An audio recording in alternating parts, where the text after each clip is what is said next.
Hey, what's up guys? I'm Ted. I'm Steven. We're from the A-Team with Aperture, and welcome to 4-Minute Film School. Today's topic? Color calibration. Let's get right to it. Hey Steven. Hey. You ever look up into the sky and see a rainbow and think, what if the red that I see is different than the red that you see? What if the blue that I see is actually someone else's red? And what if their red is my purple? Color calibration. Why can we not agree on the same colors? Scientists will tell us that red and blue light have different wavelengths. So red light has a longer wavelength than blue light. The problem here is that we have to make sure that the colors we capture are the same as the colors we project, and that the wavelengths are the same, even though our eyes might be saying otherwise. So here are the two most common problems when it comes to color calibration. One, you go out, you shoot two cameras, got one wide, got one close up. When you get home, you realize the footage doesn't match. One might be really blue and the other one might be really yellow.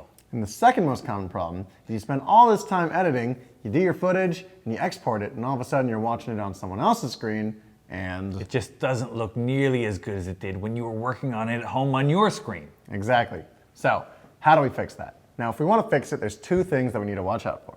Input and output. So for input, the way you make sure of this is you make sure that all the cameras you're capturing with match in terms of color shift and white balance.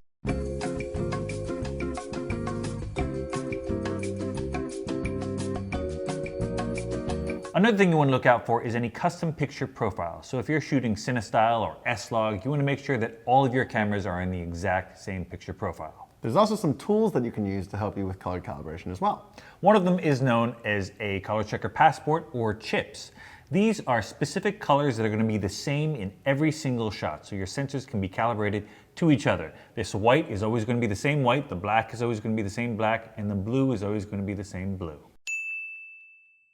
As long as you include a frame of this color checker in every setup, all you have to do is take your footage, bring it into DaVinci Resolve, which the light version is literally free, so there's no reason you shouldn't have it. All you gotta do in the post-processing software is drag a little box around it, and DaVinci Resolve will do the rest of the work and match all of your shots. Key things to remember on this are you want to make sure that you're having this pointed towards your key light, and you want to make sure you move it around a little bit because you don't want to get any glare. Exactly. So now, when it comes to the second problem, we're talking about when you're working really hard on your footage and you suddenly realize you're watching it on a different monitor and it doesn't look the same. The problem here is that you haven't calibrated your monitor that you're editing on.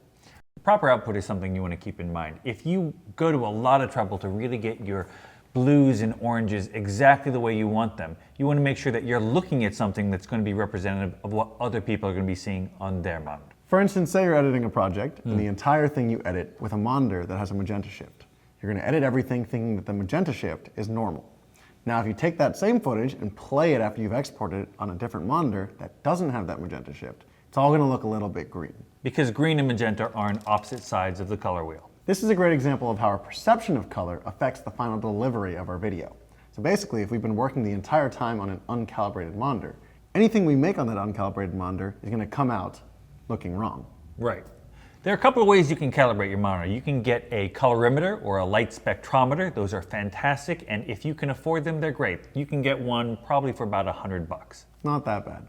But if you can't afford that, I definitely recommend just going through the settings in your computer monitor's manual. You can manually adjust it and do it by eye. So worst case scenario, you can pull up a picture of this online and hold it up to the real thing, and then you can adjust your monitor that way.